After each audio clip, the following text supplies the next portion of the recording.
ഇന്ന് നമ്മൾ കുറച്ച് ചിക്കൻ പാഴ്സാക്കുന്നുണ്ട്. അത് നിങ്ങൾക്ക് കാണിച്ചു തരാം വീഡിയോയിൽ.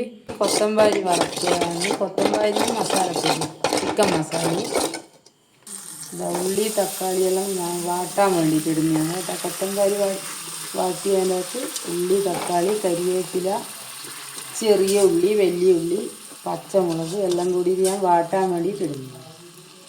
ഇനി ഇത് നല്ലോണം വാടി കഴിഞ്ഞാൽ ഇത് ഞാൻ അടുപ്പത്താണ് വെക്കുന്നത്. പക്ഷെ കുക്കറിലല്ല, അടുപ്പിലാണ് വെക്കുന്നത്, അടുപ്പത്ത്. അതുകൊണ്ട് ഇത് വാട്ടിയിട്ട് ഞാൻ നല്ലപോലെ വഴറ്റി കഴിഞ്ഞാൽ ഈ ചിക്കനിലേക്ക് എടുത്തിട്ട് അടുപ്പത്തു നിന്നാണ് വേവിക്കുന്നത്. ഉള്ളി തക്കാളി എല്ലാം ഞാനിതാ ഈ പാർട്സിൻ്റെ അകത്ത് ഇട്ടിട്ടുണ്ട് കേട്ടോ. ഇനി ഇത് പാർട്സ് ഞാൻ അടുപ്പത്തേക്ക് വെക്കുകയാണ്. കേട്ടാ, ഞാൻ നിങ്ങളും ഇങ്ങനെ ട്രൈ ചെയ്ത് നോക്കൂ. ഈ വീഡിയോ ഇഷ്ടപ്പെടുവാണെങ്കിൽ അങ്ങ് കമൻറ്റ് ചെയ്യണേ.